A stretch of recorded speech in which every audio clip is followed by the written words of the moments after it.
You can use your embossing folders to create interesting background paper and colour behind your designs, like in this creation from Vicky Bailey, which appeared in Papercraft Inspirations, issue 154. Here we've used an embossing folder from Crafter's Companion.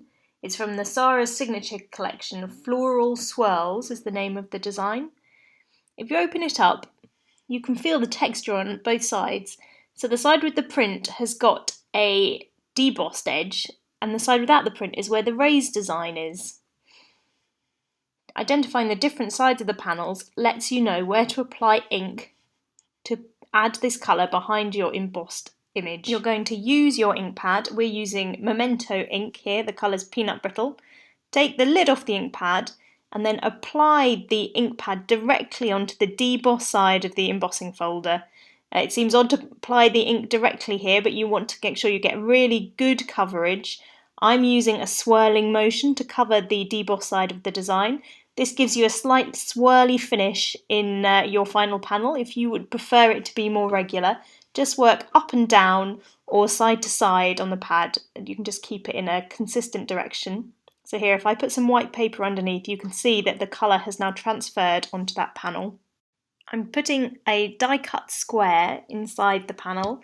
The die cut we've used on this one is a tattered lace pearl square die, and then I'm carefully closing the embossing folder around it.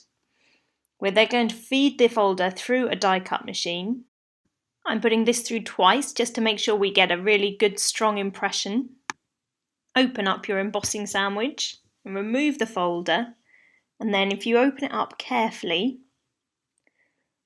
you'll see that the ink has transferred to the paper behind the embossed design, and you're left with this really pretty background paper effect.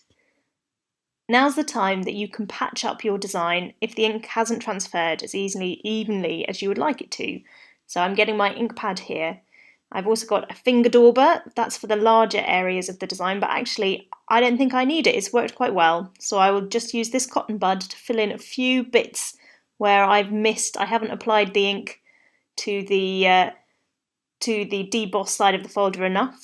So you can just go back with a cotton bud, just dabbing in any little areas or swirls where you think it could do with a little bit of extra colour. And once you've done that, you'll see you've got a finished panel, and you can use this however you want in your designs. The great thing about this technique is it's so flexible, and it gives a whole new dimension and use for your embossing folders. Experiment with blending colours of ink on the debossed side, or you can use a roller to apply ink directly to the raised side of the embossing folder, which will give you colour within your embossed design rather than in the area behind it.